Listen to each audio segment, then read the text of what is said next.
আসসালামু আলাইকুম। লেকচার 11-এ আপনাদের সবাইকে স্বাগতম। দেখতে দেখতে আমরা 10টা লেকচার কমপ্লিট করে ফেলছি এবং যেটা আমার জন্য হচ্ছে অনেক বড় একটা অর্জন। ওকে, সো আমি অনেক বেশি এক্সাইটেড আজকের এই লেকচারটা শুরু করার জন্য, কেননা আমার one of the most favourite একটা চ্যাপ্টার হচ্ছে এই কন্ডিশনাল স্টেটমেন্টের চ্যাপ্টারটা। কারণ আমি যখন এই কন্ডিশনাল স্টেটমেন্ট শিখছিলাম তখন নিজে নিজে অনেক কিছু লিখছিলাম, অনেক প্রোগ্রাম লিখছিলাম নিজে নিজে, ভুল করেছিলাম, ভুল থেকে শিখেছিলাম। সো আপনারা লেখেন, লেখা ভুল করেন, ভুল করার পর সেই ভুল কোডটা আমাদের দেন, আমি আপনাদেরকে সলভ করে দেব। ওকে, সো এটা প্রমিস করতেছি যে আপনাদেরকে সেই কোডটা সলভ করে দিব। এবং আপনারা চাইলে এআই ইউজ করতে পারেন, আপনার চ্যাট জিপিটি জেমিনি ইউজ করতে পারেন সেই প্রবলেমগুলো সলভ করানোর জন্য। বা আপনারা হচ্ছে কী করতে পারেন যে এই কন্ডিশনাল স্টেটমেন্ট চ্যাপ্টারটা কমপ্লিট করার পরে আপনারা যে এআই জেমিনি চ্যাট জিপিটিকে আস্ক করতে পারেন বিভিন্ন ধরনের কোশ্চেন দেওয়ার জন্য, তারা হচ্ছে আপনাকে কোশ্চেন দিয়ে দিবে। ওকে, সো আমরা হচ্ছে আজকে পড়বো এলিফ স্টেটমেন্ট। সো আমাদের ইফ এলস শেষ। এখন আমরা পড়বো হচ্ছে এলিফ সম্পর্কে, যেটাকে সহজ ভাষায় বলা হয় এলসি। সো আমরা এলিফ পড়বো। এবং ইম্পর্টেন্ট বিষয় হচ্ছে যে আমরা এখানে গুরুত্বপূর্ণ দুইটা প্রবলেম সলভ করবো, ঠিক আছে, যেইগুলো নিয়ে ইউটিউবে এসে ডেডিকেটেড ভিডিও থাকে, বাট আমরা হচ্ছে এক ভিডিওতে দুইটা প্রবলেম সলভ করব। আমি হয়তো বা একটা প্রবলেম সলভ করবো, আরেকটা প্রবলেম আপনাদেরকে বুঝিয়ে দেবো, আপনারা সলভ করে স্ক্রিনশট আমাদেরকে দিবেন এবং আমরা দেখবো যে আপনাদের আউটকাম কতটুকুন হচ্ছে, আপনারা কতটুকুন সামনের দিকে আগাচ্ছেন। ওকে, সো এলিফ স্টেটমেন্টটা অনেক বেশি সহজ। আমি আপনাদেরকে যদি সহজ ভাষায় বলি, আচ্ছা, সহজ ভাষায় আমি আপনাদেরকে এলিফ স্টেটমেন্টটা বুঝাই। সে আপনারা হচ্ছে গিয়ে মাল্টিপল কন্ডিশন ইউজ করতে চাইতেছেন। এখানে দেখেন যে মাল্টিপল কন্ডিশন আপনি ইউজ করতে চান, যেমন ধরেন যে আপনাদের কাছে টোটাল 10টা কন্ডিশন আছে, 10টা কন্ডিশনের উপর বেস করে 10টা আউটপুট হবে বা 10 ধরনের কোড এক্সিকিউট হবে, তখন হচ্ছে আপনারা এই এলিফ ইউজ করতে পারেন। আমি বললাম যে এফ এফ এফ এইটা ইউজ করার থেকে এফ এলিফ এলস এইটা ইউজ করা বেটার, কেননা এইখানে আমাদের অনেক ধরনের সমস্যা হয়। যে আমি বলছিলাম যে মাল্টিপল ইফ ব্যবহার করলে সেইখানে প্রত্যেকটা পোর্শন কাজ করে, প্রত্যেকটা পোর্শন কাজ করবে, যে উপরটা যদি ট্রু হয় তারপরেও নিচেরগুলা কাজ করে। সো আপনি ধরেন যে 10টা কন্ডিশন লিখলেন ইফ ইউজ করে। সো এবার যদি উপরে একটা ইফে কন্ডিশন 1, তারপরের ইফে কন্ডিশন 2, তারপরের ইফে কন্ডিশন 3, এইভাবে হচ্ছে আপনার ইফ কন্ডিশন 10, এইভাবে হচ্ছে 10টা কন্ডিশন লিখলেন। এইবার এই কন্ডিশনটা সে ফর এক্সাম্পল ট্রু হয়ে গেছে, তাহলে আমাদের আউটপুট এখান থেকেই পেয়ে গেছি আমরা, আমাদের নিচের দিকে যাওয়ার দরকার নাই, আমাদের শুধু শুধু সিপিইউকে প্যারা দেওয়ার দরকার নাই, আমরা এখানে এই কন্ডিশনটা ব্রেক করতে পারি। বাট এই ইফ ইউজ করলে, শুধুমাত্র ইফ ইউজ করলে এটাও কাজ করবে, এটাও চেক করবে, এইভাবে 10টা 100টা 1000টা যদি প্রোগ্রাম মানে কন্ডিশন লেখেন আপনি, সবগুলো চেক করবে। এইখানে আমাদের প্রোগ্রামিংয়ের ডিলেটা বেড়ে যাবে, আমরা দেখা যাবে যে আমাদের রান টাইম এরর আসার সম্ভাবনা থাকে। সো এই জিনিসগুলোকে এড়ানোর জন্য আমরা এখানে ব্যবহার করি কি এলিফ। এলিফটা সেম কাজ করবে, শুধুমাত্র এখানে সুবিধাটা কি হচ্ছে যে ফার্স্টের কন্ডিশনটা যদি ব্রেক করে মানে ফলস আসে, পরের কন্ডিশনে আসবে, বাট পরের কন্ডিশন যদি ট্রু আসে নিচের দিকে আর যাবে না, নিচের দিক বাদ। এখানে সিনট্যাক্সটা কীরকম হয় যে ইফ এলিফ এলস। এবার এলিফ আপনি যতগুলো ইচ্ছে ততগুলো ব্যবহার করেন, লাস্টে এলস থাকবে ডিফল্ট হিসেবে এবং ওপর আমরা ইফ দেবো, ঠিক আছে। সো এইভাবে হচ্ছে বেসিক্যালি কন্ডিশনটা আমরা সাজিয়ে থাকি। সো আমি যদি সিনট্যাক্সটা একটু দেখাই, এটা হচ্ছে সিনট্যাক্স। দেখেন যে ইফ এখানে কন্ডিশন 1 আছে, তারপরে কন্ডিশন 2, কন্ডিশন 3, তারপরে এলসে হচ্ছে একটা কন্ডিশন দিয়েছি, এখানে মাঝখানে আপনি আরও কন্ডিশন লিখতে পারেন, 500, 1000, 2000 লেখেন ইচ্ছা মতো, আপনারা সমস্যা নেই।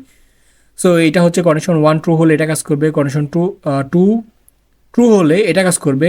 বাট যদি এইটা ট্রু হয়ে যায়, এটা কাজ করে, তাহলে আর নিচেরগুলো আসবে না, ঠিক আছে।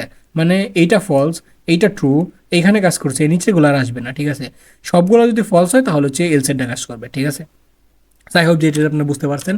এখানে সিম্পল একটা এক্সাম্পল দেওয়া আছে, নট অনলি এক্সাম্পল, এখানে আমাদের একটু বোঝার বিষয় আছে। যেমন আমরা হচ্ছে গ্রেডিং সিস্টেম দেখছি না, যে গ্রেডিং সিস্টেমটা দেখছি না, যে কেউ কেউ এ প্লাস পায়, এ মাইনাস পায়, এ পায়, ঠিক আছে, বি সি ডি। সো এইগুলো বেসিক্যালি কীভাবে হিসাব করা হয় এটা এখান থেকে দেখতে পারতেছেন, যে আমি একটা প্রোগ্রাম লিখতে পারি, অনেক বড় একটা প্রোগ্রাম, এবং আমি যখন কন্ডিশনাল স্টেটমেন্ট শিখছিলাম তখন হচ্ছে এই প্রোগ্রামটা আমি নিজে নিজে করছিলাম। ওকে, সো আপনারা হচ্ছে নিজে নিজে ট্রাই করতে পারেন। তার আগে আমরা হচ্ছে আগে প্র্যাকটিস করবো, তারপর আপনারা নিজে নিজে ট্রাই করেন, সমস্যা নেই। দেখেন আমাদের একটা মার্ক আছে 75।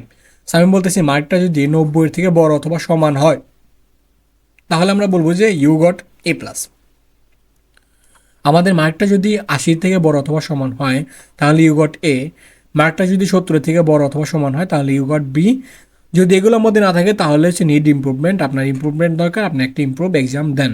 ওকে, সিম্পল জিনিস, এটা বুঝতে হবে আমাদেরকে এবং আমরা চাইলে এটাকে ট্রাইও করতে পারি। আমরা চলে যাব, এখানে হচ্ছে আমাদের প্রিভিয়াস যে লেকচার 10-এর যে কোড সেইটা আছে, আমি হচ্ছে এটাকে স্কিপ করব এবং এখানে হচ্ছে নতুন একটা ফোল্ডার তৈরি করব। ফোল্ডার নাম দেবো হচ্ছে লেকচার 11। আমরা নাম দিলাম হচ্ছে lecture 11। Okay, that's it, lecture 11 দিলাম এবং এটাকে হচ্ছে আমরা ওপেন উইথ কোড দেবো। আমাদের ভিজুয়াল স্টুডিও কোডে এটা ওপেন হয়ে গেছে। এবার হচ্ছে জাস্ট আমরা হচ্ছে কোড লিখব, ঠিক আছে।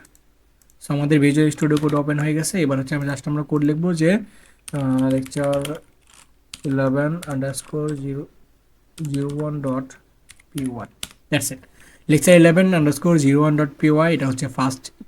সো আমরা হচ্ছে মার্কটা ইউজারের কাছ থেকে ইম্পোর্ট নেব। মার্ক কত হচ্ছে ইম্পোর্ট অ্যান্ড ইউর মার্ক।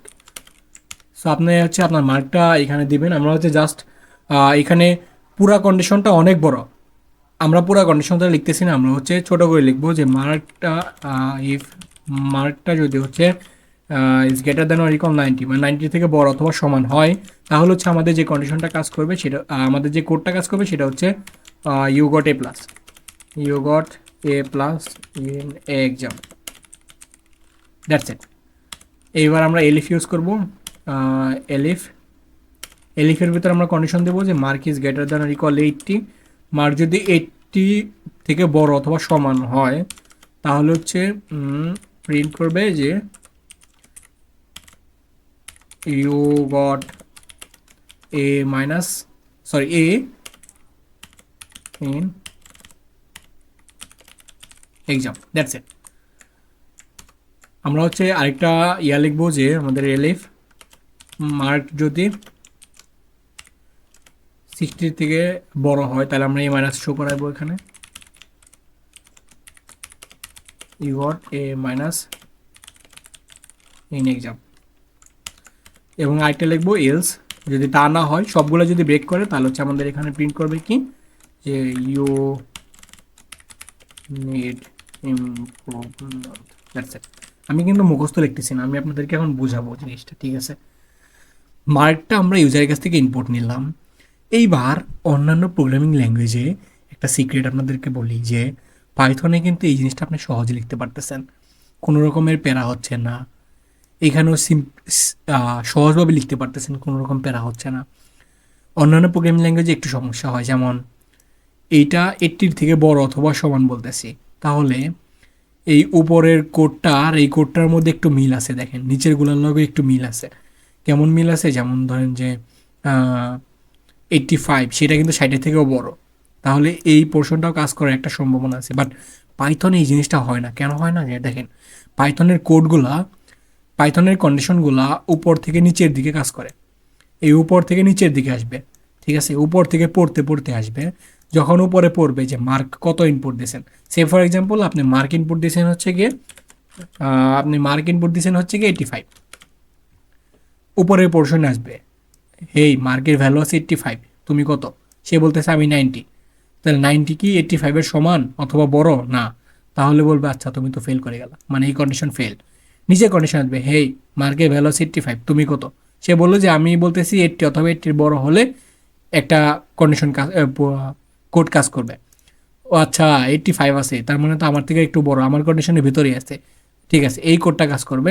কাজ করার পর এইগুলো সব অফ, এইগুলার কোনো কাজ করবে না, এইখানে ব্রেক, এইটা প্রিন্ট করে দেবে আমাদের। সো আমরা যদি একটু ট্রাই করি এটা, আমরা যদি এটাকে সেভ করি, সেভ করার পর আমরা যদি এটাকে রান করি, রান করলে দেখতে পাবো আমাদের কাঙ্ক্ষিত ফলাফল। আমি যদি 85 দিই ইউ গট এ, সো আপনি হচ্ছে এ পাইছেন এক্সামে, ঠিক আছে। আমি যদি 90 দিই, 90+ দিই, আমি সবগুলো ট্রাই করবো 95, তাহলে you got A plus.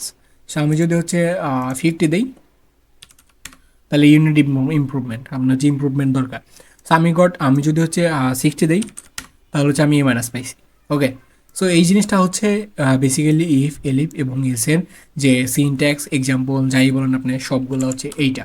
Basically আমরা হচ্ছে এখন একটা প্রবলেম সলভ করব, যেটা হচ্ছে আমাদের লার্জেস্ট নাম্বার বের করতে হবে 3টা নাম্বার থেকে। আগের বার আমি দেখাইছিলাম 2টা নাম্বারে, যেখানে শুধুমাত্র ইফ এবং এলস ইউজ করে আপনারা হচ্ছে লার্জেস্ট নাম্বার বের করতে পারছেন। বাট এইবার হচ্ছে আমাদের 3 নাম্বার, একটা হচ্ছে N1, একটা হচ্ছে N2, আর একটা হচ্ছে N3। 3টা নাম্বারের ভিতরে লার্জেস্ট বের করতে গেলে আমাদের কন্ডিশন চেক করতে হবে 2-3 বার। যেমন N1 যদি N2 এর থেকে বড় হয়, এবং এইখানে হচ্ছে আমাদের comparison operator, sorry logical operator কাজে লাগবে। এইখানে হচ্ছে আমাদের লজিক্যাল অপারেটর কাজে লাগবে N1 is greater than N3। মানে N1টা যদি N2 এর থেকেও বড় হয়, N3 এর থেকেও বড় হয়, তাহলে প্রিন্ট করবে কি N1। সেকেন্ড কন্ডিশন সেমভাবে হবে, N2 যদি N3 এর থেকে বড় হয় অ্যান্ড N2 যদি N1 এর থেকে বড় হয়, তাহলে প্রিন্ট করবো কি N2। আর এই দুইটা যদি কাজ না করে, তাহলে এলসে আমরা প্রিন্ট করবো কি N3 ইজ গ্রেটার, মানে N3 ইজ লার্জেস্ট নাম্বার। ওকে, 3টা নাম্বারে আমরা ইউজার কাছ থেকে ইনপুট নিব এবং 3টা নাম্বারে লজিক আমরা লেখার চেষ্টা করব। এখন আপনাদেরকে একটা জিনিস বলি যে এই প্রোগ্রামিংয়ে লজিক বিল্ড করাটাই সবচেয়ে বড় একটা চ্যালেঞ্জ, এবং যেইটা আপনাদেরকে একটু চিন্তা ভাবনা করে মাথা কাটিয়ে চিন্তা করতে হবে। এবং পেন পেপারে আপনারা হচ্ছে ড্র করবেন এবং সিমুলেশনটা পেন পেপারে বোঝার চেষ্টা করবেন। আমি আগের এক্সাম্পলে যখন বললাম যে উপর থেকে নিচের দিকে চেক করতে করতে আসে, এইখানে চেক করবে, যদি ট্রু হয় তাহলে এটা প্রিন্ট করবে, তারপরে নিচের দিকে আর আসবে না। বাট যদি এটা ফলস হয় তাহলে এইখানে চেক করবে, এখানে চেক করার পর যদি এটা ট্রু হয় তাহলে এটা কাজ করবে, যদি ফলস হয় তাহলে নিচেরটা চেক করবে, এটা চেক করবে, যদি ট্রু হয় তাহলে নিচেরটা কাজ করবে, যদি ট্রু না হয় তাহলে হচ্ছে যদি ট্রু হয় তাহলে এটা কাজ করবে, আর যদি ট্রু না হয় তাহলে নিচে এটা কাজ করবে, মানে যদি সবগুলো ফলস হয়ে যায় তাহলে এটা কাজ করবে। এই সিমুলেশনগুলো আপনারা হচ্ছে পেন এবং পেপারে লেখার চেষ্টা করবেন। নতুন একটা ফাইল তৈরি করছি, যেটা হচ্ছে lecture11_02.py। এইবার আমরা হচ্ছে আমাদের প্রোগ্রামটা লিখি। সো আমরা প্রোগ্রামটা লিখবো, প্রোগ্রামটা হচ্ছে গিয়ে আমাদের N1, N1 ইকুয়াল টু হচ্ছে nth ইম্পোর্ট এন্টার নাম্বার 01। এক নাম্বার এখানে ইনপুট দিতে বলতেছি যে আমরা হচ্ছে অল্টার চেপে হচ্ছে 2 জায়গায় একসাথে পরিবর্তন করতে পারেন, শুধুমাত্র 2 জায়গায় না, 3-4 জায়গায় যদি একই জিনিস লেখার দরকার হয় আপনাদের, তাহলে হচ্ছে আপনারা অল্ট চেপে এটা করতে পারেন পিএস কোডে। সো এটা হচ্ছে একটা শর্টকাট। ওকে, এবার হচ্ছে আমরা কন্ডিশন লিখবো, রাইটিং কন্ডিশন, দ্যাটস ইট। আমরা হচ্ছে এখন কন্ডিশন লিখবো। কন্ডিশনটা হচ্ছে যে if N1 is greater than N2 and N1 is greater than N3। দেখেন কি লিখলাম, যে আমাদের অ্যান্ড অপারেটরের কাজ কি, দুইটাই ট্রু হতে হবে, দুইটা ট্রু না হলে আমাদের ট্রু আসবে না। আমি কিন্তু এইটা নিয়ে বিস্তারিত আলোচনা করছি লজিক্যাল অপারেটর চ্যাপ্টারে, আপনারা হচ্ছে ভিডিওটা দেখে তারপর হচ্ছে এখানে আসবেন যদি বুঝতে অসুবিধা হয়। ছোট্ট ছোট্ট ভিডিও 10-12 মিনিট, আমাদের কোনো বিষয় না এটা কভার করা, ঠিক আছে। তাহলে এখানে আমাদের আসবে যে প্রিন্ট N1, আমাদের N1 ইজ লার্জেস্ট, এলিফ, আমরা এখানে এলিফ ইউজ করবো। এলিফে হচ্ছে গিয়ে আমাদের N2-র জন্য চেক করবো, N2 is greater than N1 and N2 is greater than N3। যদি 2 এর থেকেও বড় হয়, 3 এর থেকেও বড় হয়, মানে হচ্ছে N2-র থেকে বড় হয়, N1 এর থেকে বড় হয়, N3 থেকে বড় হয়, তাহলে হচ্ছে এখানে আমরা প্রিন্ট করবো কি N2 is largest, that's it. Else আমাদের এখন আর চেক করা দরকার নেই, কারণ এখন আমাদের কাছে নাম্বার শুধুমাত্র একটাই বাইসে রয়েছে।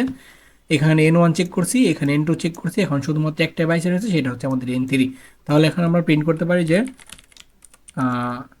N3 is largest. আমরা এবার হচ্ছে টেস্ট করব। আমাদের প্রোগ্রাম লেখা কমপ্লিট, ছোট্ট হয়ে গেছে। পাইথনে হচ্ছে ম্যাক্সিমাম প্রবলেমগুলো আপনি সলভ করবেন যেগুলো ছোট্ট হবে, আপনার মনে হবে যে এত ছোটো হবে একটা প্রবলেম সলভ করা সম্ভব। হ্যাঁ সম্ভব, পাইথনের সবই সম্ভব। আমরা হচ্ছে যদি এটাকে রান করি তাহলে হচ্ছে আমাদের কাঙ্ক্ষিত ফলাফল দেখতে পাবো। Number 1 say for example 5, number 2 say for example 3, number 3 say for example 8। আমি জানি যে নাম্বার 3 বড় হবে, so number 3 is N3 is largest, ঠিক আছে। So number 3 is largest. এবার যদি আমি এটাকে আবার রান করি, আমি 3টা নাম্বার জন্য 3বার চেক করবো। এবার নাম্বার 1টা বড় দেবো, 5, 2, নাম্বার 1 ইজ লার্জেস্ট। দেখেন এখানে N1 ইজ লার্জেস্ট।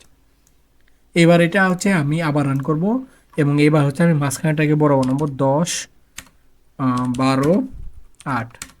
এবার দেখেন যে N2 ইজ লার্জেস্ট, দেখেন আমাদের টেস্টিং কিন্তু কমপ্লিট, N3 বের করছি, N1 বের করছি, N2 বের করছি, তার মানে আমাদের টেস্টিং কমপ্লিট। আপনারা হচ্ছে এইভাবে টেস্ট করবেন, তাহলে হচ্ছে আপনাদের প্রোগ্রামের নিখুঁততা যাচাই হবে। আই হোপ যে এই জিনিসটা আপনারা বুঝতে পারছেন। নেক্সট প্রবলেমটা আমি সলভ করে দিব না, বাট আপনাদেরকে একটু বুঝিয়ে দেবো সেম জিনিসই, বাস্ট একটুখানি চিন্তা ভাবনা করে অ্যান্সার করতে হবে। 80 থেকে 89 এখানে কিন্তু লিমিটেশন দিয়ে দিছে, তার মানে এখানে আমাদের অ্যান্ড বা অর কোনটা লাগবে আপনারা চিন্তা ভাবনা করে বের করেন, এইটা ইউজ করতে হবে এখানে।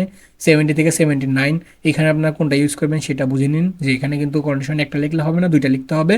বিলো 70, 70 এর কম যারা আছে সবই হচ্ছে সি, এখানে শেষ করে দেবেন। জাস্ট হচ্ছে একটা, দুইটা, তিনটা, চারটা কন্ডিশন লিখে এটা হচ্ছে কমপ্লিট করে ফেলতে পারবেন। যাই হোপ যে আপনারা যদি একটু চিন্তা ভাবনা করেন, ক্রিটিক্যালি টাইপিক্যালি চিন্তা ভাবনা করবেন, তাহলে হচ্ছে এটা অ্যান্সার করতে পারবেন। আমি বিশ্বাস রাখি যে আপনারা হচ্ছে এআই ইউজ করবেন না এটা সলভ করার জন্য। আমি আপনাদের প্রতি দৃঢ় বিশ্বাস রাখি যে আপনারা হচ্ছে খুব সহজে এটা সলভ করে ফেলতে পারেন। অ্যান্ড্রয়েড ছাড়াও কিন্তু এটা সলভ করা যাবে। সো আপনারা দেখি কীভাবে এটা সলভ করেন। সলভ করে আপনারা হচ্ছে স্ক্রিনশটটা আমাদের পেজে মেনশন করবেন, বা হচ্ছে আপনারা আপনাদের কমিউনিটিতে পোস্ট করে দেবেন, গ্রুপে পোস্ট করে দেবেন, বা হচ্ছে আপনারা আমার ইনবক্সে পাঠিয়ে দেবেন, যেটা হচ্ছে পেজের ইনবক্সে। সব লিঙ্ক A to Z সব লিঙ্ক আপনারা হচ্ছে ডিসক্রিপশন বক্সে পেয়ে যাবেন। সো ধন্যবাদ সবাইকে, আপনারা সবাই ভালো থাকবেন, সুস্থ থাকবেন, এবং আমাদের সাথে প্রোগ্রামিংটা শিখতে থাকেন এবং সুন্দর একটা ফিউচার তৈরি করতে থাকেন। আসসালামু আলাইকুম।